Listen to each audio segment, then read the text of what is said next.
શ્રી કૃષ્ણ મિત્રો, પૂનમ કુકબુક્સમાં આપનું સ્વાગત છે। આજે આપણે મગની દાળની મસાલા પૂરી બનાવવાના છીએ, જે ખાવામાં એકદમ મસ્ત લાગે છે। તમે ટ્રાવેલિંગ માટે પણ આ પૂરી બનાવી શકો છો। તો તેના માટે આપણે કઈ રીતે બનાવીએ તે જોઈ લઈએ। તો તેના માટે મેં અહીંયા 100 ગ્રામ મગની ફોતરા વગરની દાળ લીધી છે, જેને મેં 1 કલાક સુધી પલાળી રાખી છે। 1 કલાક પલાળ્યા બાદ મેં જોયું તો એનો દાણો એકદમ ઇઝીલી તૂટી જાય છે, એટલે આપણી દાળ એકદમ કમ્પ્લીટ પલળી ગઈ છે। જુઓ, ત્યાર બધી એ દાળને પાણી કાઢી આપણે એક બાઉલમાં, મિક્સરના બાઉલમાં લઈ લેશું। અહીં આપણે પાણીનો ભાગ રાખવાનો નથી।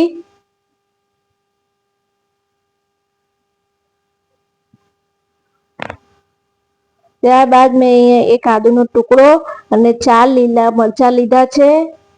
મરચાં અહીંયા આપણે તીખા લેવાના છે, જેથી પૂરીનો સ્વાદ એકદમ મસ્ત આવે છે। ત્યારબાદ મેં 7 થી 8 કળી જેટલી લસણ લીધું છે।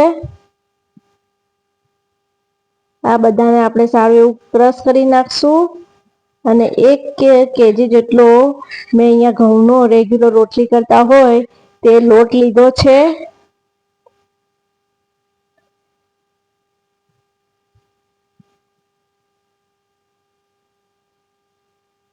ત્યારબાદ મેં 1 મોટી ચમચી સફેદ તલ લીધા છે,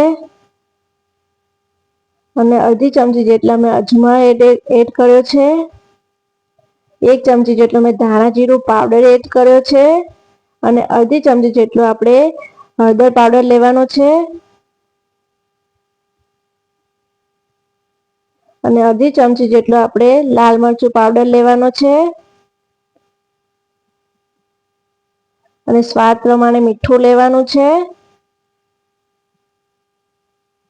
અને પછી આપણે જે પેસ્ટ તૈયાર કરી હતી તે એમાં એડ કરી નાખશું। આ પૂરી ટ્રાવેલિંગ માટે તમે બનાવશો તો ખૂબ જ મસ્ત લાગે છે। અને 4 ટેબલસ્પૂન જેટલું મેં ઓઇલ એડ કર્યું છે। બધાને સારી રીતે એવું મિક્સ કરી નાખશું। ટ્રાવેલિંગ માટે તમે આ પૂરી જરૂર બનાવજો, કે કોઈ મહેમાન આવ્યું હોય અને તમે આ પૂરી આવી રીતે બનાવીને ખવડાવશો બટેકાની સબ્જી જોડે તો પણ બહુ મસ્ત લાગે છે। તમે જરૂર ટ્રાય કરજો એકવાર।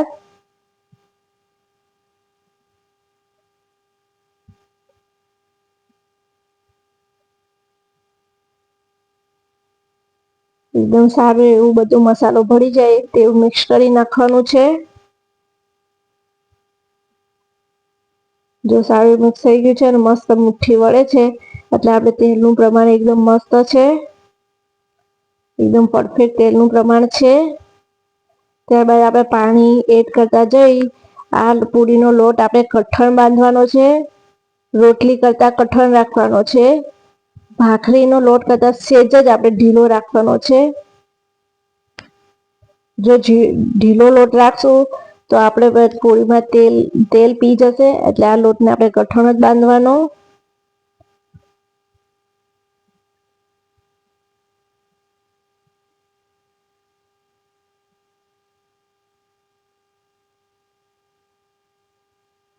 જેમ જોતું હોય એ રીતે આપણે પાણી રેડતા જઈને આપણે લોટ બાંધી લેવાનો છે। ત્યારબાદ 2 હાથની મદદથી આપણે સારી રીતે એવો લોટ બાંધી લેશું। આ લોટ બાંધવામાં આપણે 2 હાથની જરૂર પડશે, કારણ કે આપણો લોટ કઠણ રાખવાનો છે।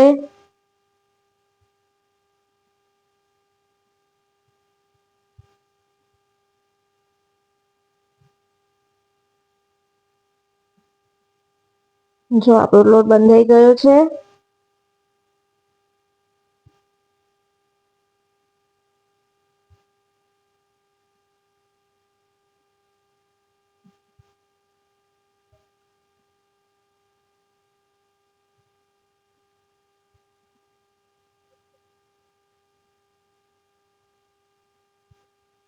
થોડું ગોળી લેશું। જો આંગળી ભરાવતા આટલો આપણે કઠણ રાખવાનો છે। ત્યારબાદ આ લોટને આપણે 15 મિનિટ સુધી રેસ્ટ આપીશું। રેસ્ટ આપ્યા બાદ આ લોટને સારો એવો પાછો ગળરી લેવાનો છે। જેટલો લોટ ગદરાશે એટલી આપણી પૂરી સારી એવી ફૂલીને તૈયાર થશે।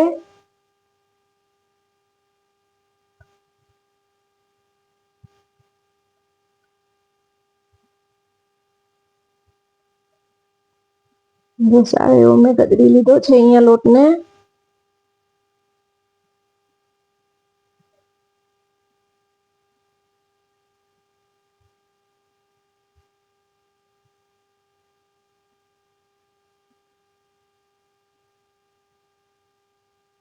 ત્યારબાદ એમાંથી નાનો એવો ગુલ્લો લઈ એમાંથી નાના નાના આપણે ગુલ્લા પૂરીના ગુલ્લા પાડવાના છે. જો આટલી સાઈઝના બધાને આવી રીતે આપણે ગુલ્લા પાડી લેવાના છે.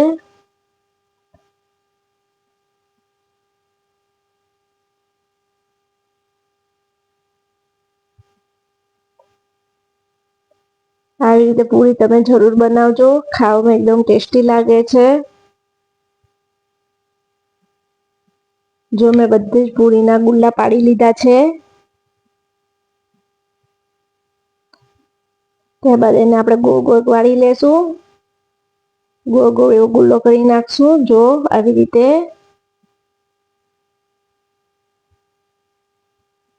જો આપણા બધા ગુલ્લા વાળીને તૈયાર છે. ત્યારબાદ એક પાટલી વેલણમાં થોડું તેલ લગાવી એને આપણે પૂરીનો શેપ આપતા જઈ વણી લેશું.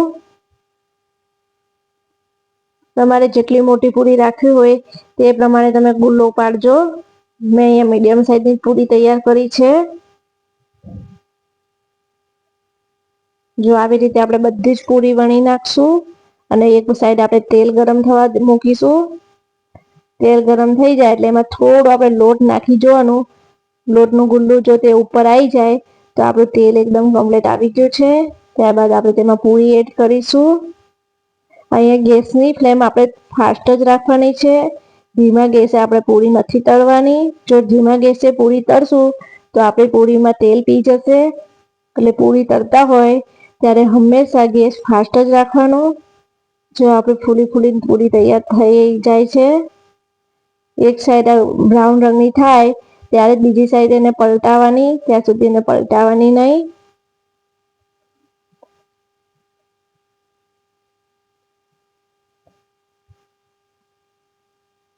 જો આપણી પૂરી તૈયાર છે.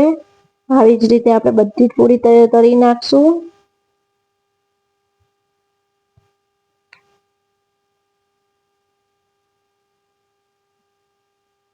તમે જરૂર એકવાર ટ્રાય કરજો અને તમારી પૂરી કેવી બની એ મને જરૂર કહેજો.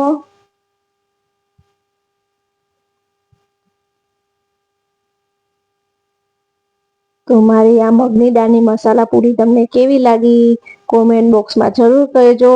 જય શ્રી કૃષ્ણ.